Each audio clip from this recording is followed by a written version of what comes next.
बहुत समय पहले की बात है। एक गांव में किशन नाम का एक किसान रहता था। उसके 3 लड़के थे, रमेश, सुरेश और राजेश। इनमें से रमेश बड़ा ही ईमानदार और घर को साथ में लेकर चलने वाला था, लेकिन सुरेश और राजेश अपनी बीवियों के गुलाम थे और कामचोर भी थे। लेकिन इनमें सबसे चालाक राजेश की पत्नी थी, जो कभी साथ रहना नहीं चाहती थी। एक दिन रमेश और उसकी माँ एक साथ बैठे थे। रमेश अपनी माँ से बोलता है, आज पिताजी को गुजरे हुए 1 वर्ष हो गया। उनकी कृपा से हमारा घर आज भी एक साथ है। हाँ बेटा, वो तो गए और उनकी कृपा से पूरा परिवार आज भी साथ है। कई परिवार देखे मैंने, जैसे ही घर का मुखिया चला जाता है तो पूरा घर बिखर जाता है। तुम तीनों भाई ऐसे ही साथ रहना। जैसे तुम्हारे पिताजी चले गए, उसी की तरह किसी दिन मैं भी चली जाऊंगी। अरे माँ, ऐसा मत बोलो। हम सब साथ हैं और आपको हम कहीं नहीं जाने देंगे। इनमें से रमेश बड़ा ही ईमानदार और घर को साथ में लेकर चलने वाला था।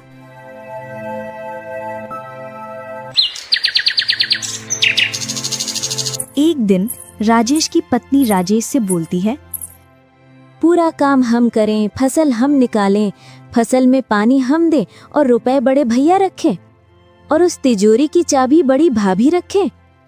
ऐसा लगता है मानो हम इस घर में नौकर हैं। ऐसा नहीं है, तुम गलत सोच रही हो। बड़े भैया बाजार से कुछ सामान लाते हैं तो वो सबके लिए समान सामान लाते हैं। वो कभी भी किसी के साथ भेदभाव नहीं करते हैं। तुम्हें लगता है कभी उन्होंने तुम्हें फसल का हिसाब दिया? हाँ, ये बात तो तुम सही कह रही हो। उन्होंने आज तक हमें हिसाब नहीं बताया। क्या मालूम वो हमें बेवकूफ बनाकर कम धन दे दे जब बंटवारा हो, और उनके बच्चे महलों में रहे और हमारे बच्चे सड़क पर।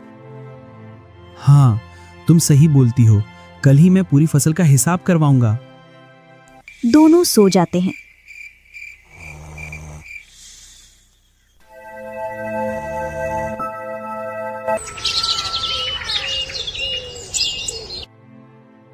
जैसे ही सुबह होती है तो राजेश सबसे पहले सुरेश और उसकी पत्नी को बहला फुसला लेता है। घर का आंगन, तीनों भाई, तीनों भाइयों की पत्नियां और माँ। आज सभी लोग एक साथ? कहिए, क्या बात है? बोलो, क्यों चुपचाप खड़े हो? भैया, वो फसल का हिसाब कर लेते हैं। कैसा हिसाब? खुलकर बोलो। फसल कितने की निकली और कितना खर्च हो गया और तुम्हारे पास कितना धन बचा है। तुम्हें अपने बड़े भाई पर विश्वास नहीं जो तुम उससे हिसाब मांग रहे हो? अरे, ऐसा क्यों बोल रही हो? उनका अधिकार है हिसाब मांगने का। तुम दोनों को हिसाब के बारे में जानना भी चाहिए। कल तुम्हारे भी काम में आएगा। अरे सविता, मेरी डायरी निकाल लाना मेरे कमरे से, जिसमें हिसाब लिखा है। रमेश अपने दोनों भाइयों को पूरा हिसाब बता देता है। रात का समय, राजेश, सुरेश और उनकी पत्नियां एक साथ बैठकर बातें कर रहे थे। तभी राजेश की पत्नी बोलती है, अब हमने हिसाब तो ले लिया, लेकिन सारा धन तो उन्हीं के पास रखा है। अगर हमारा धन हमारे पास रहेगा तो हम अपने मन के मुताबिक सामान खरीद सकते हैं। हाँ, तुम्हारा कहना भी सही है। अभी हमारे पास कुछ भी नहीं है। अभी भी हम बड़े भैया भाभी पर निर्भर हैं। अगर हमारे पास धन होगा तो हम किसी पर निर्भर नहीं रहेंगे। ये संभव नहीं है और तुम लोग ये पालतू की बकवास छोड़ो और अपना काम करो। तुम्हारा क्या? कल जब सारा धन बड़े भैया रखकर बैठ जाएंगे तो तुम अपने हाथ पर हाथ रखकर बैठ जाना।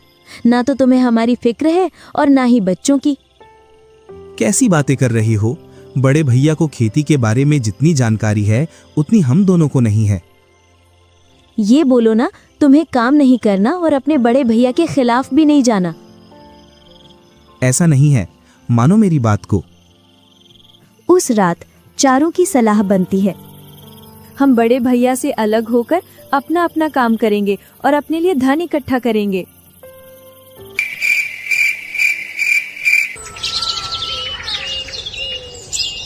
सुबह का समय, वही आंगन और सभी लोग एकत्रित। अब क्या हुआ? चलिए सब अपने अपने काम पर चलते हैं। भैया रुकिए, हमें आपसे कुछ बात करना है। कहो, अब कौन सी बात करना है? राजेश, बोलो बड़े भैया से रात वाली बात। मैं क्या बोलूं, तुम ही बोल दो। क्या तुम दोनों एक दूसरे से खुसुर फुसुर कर रहे हो? जो कुछ बोलना है वो स्पष्ट बोलो। वो भैया। सुरेश बोलकर चुप हो जाता है। उसमें बोलने की हिम्मत नहीं थी, और उधर राजेश की भी हिम्मत नहीं बोल रही थी अपने बड़े भाई से बोलने की। क्या तुम दोनों सिर झुकाकर खड़े हो? इतना सा नहीं बोल सकते हो? क्या बोलना चाहते हैं ये दोनों? तुम ही बता दो। बड़े भैया, अब हम अलग अलग रहना चाहते हैं, अब हम साथ नहीं रहना चाहते। क्यों? तुम लोगों को कोई दिक्कत या परेशानी है साथ रहने में? नहीं भैया। फिर क्यों अलग रहना चाहते हो? क्या नहीं? तुम घर में रहो तो तुम्हें मालूम चले कि हम कैसे घर में रह रहे हैं। हम अपने मनपसंद का कुछ भी नहीं ले सकते, और आप बोल रहे हो नहीं? ऐसा क्या हुआ? क्या तुम्हें मनपसंद की वस्तुएं नहीं मिल रही? सभी को मैंने समान वस्तुएं दिलाई हैं। कभी मैंने किसी के साथ भेदभाव नहीं किया। नहीं, अब हम अपनी मनपसंद की वस्तुएं खरीदेंगे और अपना धन अपने पास रखेंगे। अब हम किसी के बंधन में नहीं रहने वाले। ठीक है, तुम्हें साथ रहना अगर बंधन लगता है तो मैं आज ही इस बंधन से तुम लोगों को मुक्त कर देता हूं। हम आज ही बराबर बंटवारा कर देते हैं। तुम दोनों अपनी बहुओं की बातों में आकर ये गलत फैसला ले रहे हो। तुम दोनों तो कुछ बोलो, या ये ही बोलेंगी? दोनों भाई गर्दन झुकाए बूढ़ी माँ की बातें सुनते रहते हैं और कुछ भी जवाब नहीं देते। आ जाओ, कर लेते हैं बंटवारा।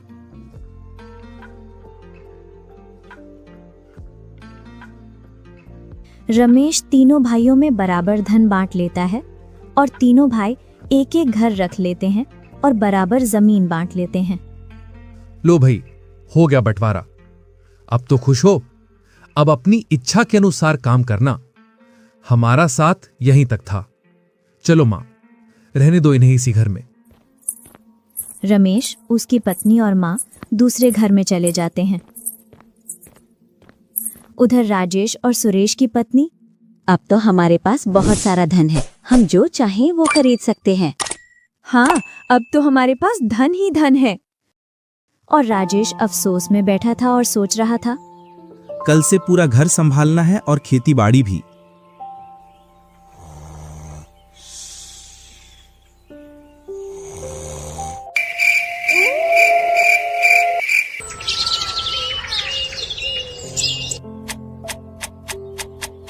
कुछ दिन बाद राजेश और सुरेश सब भूल जाते हैं और जो धन मिला था उस पर खूब मौज करते हैं।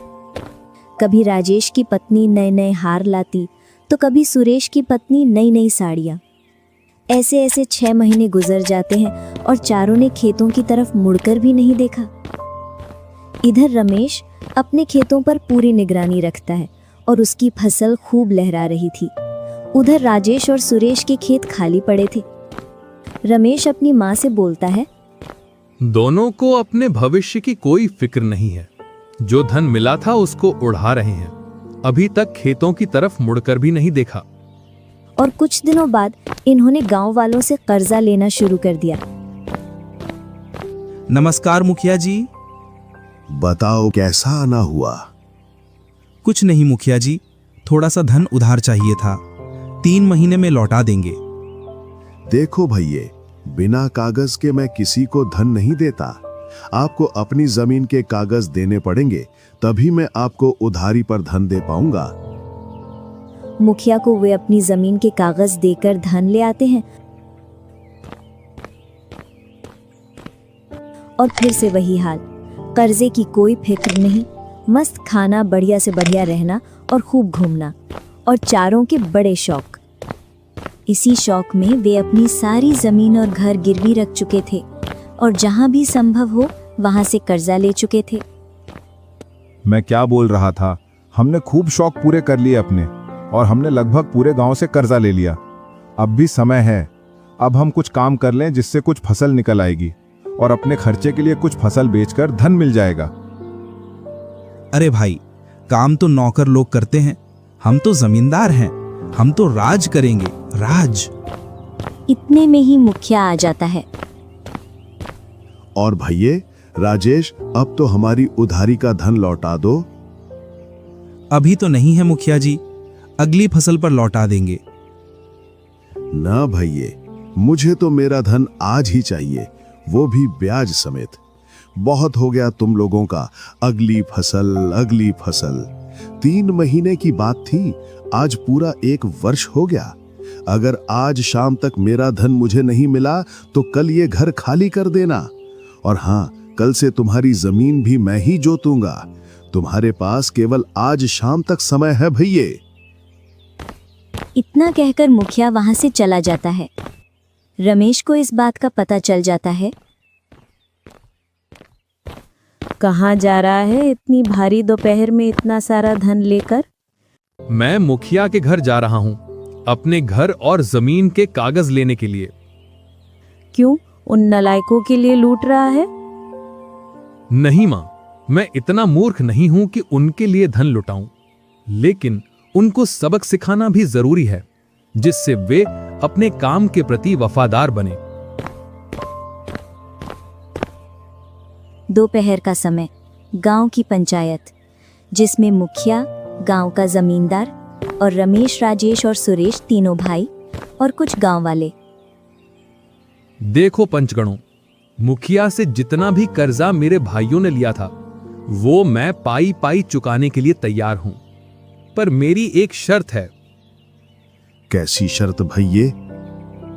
ये जमीन और घर मेरे रहेंगे, ना कि मेरे भाइयों के। तुम्हारी शर्त सही है। ये लोग मक्कारी में धन लौटाएं और जिससे कर्जा लिया उसको लौटाया नहीं, तो जमीन तो इनके हाथों से जाएगी। आज तुम मुखिया को धन नहीं देते और कोई देता तो उसकी जमीन हो जाती। हम सभी गांव वासियों को ये शर्त मंजूर है। हाँ, लेकिन फिर भी मैं इन्हें एक और मौका देना चाहूंगा। अगर ये चाहें तो जमीन पर फसल उगा सकते हैं, वो भी आधे में। अगर इनको मंजूर हो तो इनसे पूछ लो। और अगर इन्होंने सही से खेतों में काम नहीं किया तो इन्हें फसल आने के बाद मेरे खेत छोड़ने होंगे, और फिर मैं अपने खेतों के लिए दूसरे मजदूर रखूंगा। बताओ भैये, तुम दोनों को मंजूर है? हाँ। अब तो अपनी बीवियों की गुलामी नहीं करोगे। तुम अगर अपनी बीवियों की बातों में नहीं आते तो तुम्हें ये दिन देखना नहीं पड़ता। दोनों उस पंचायत में सिर झुकाए खड़ी रहते हैं।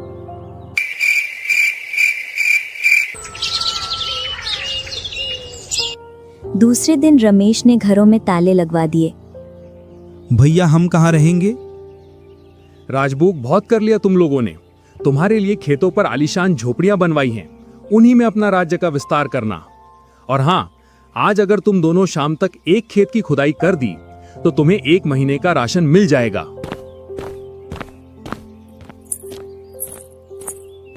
चारों खेतों में पहुंच जाते हैं। राजेश, अगर तेरी बीबी की बातों में नहीं आते तो ये दिन देखना नहीं पड़ता। पहले बहुत सुखी थे, किसी की कमी नहीं थी, लेकिन नहीं, महारानियों को धन चाहिए था। जब तक धन रहा तब तक खूब मजे किए, अब सड़क पर आ गए। करो अब बड़े भैया की गुलामी।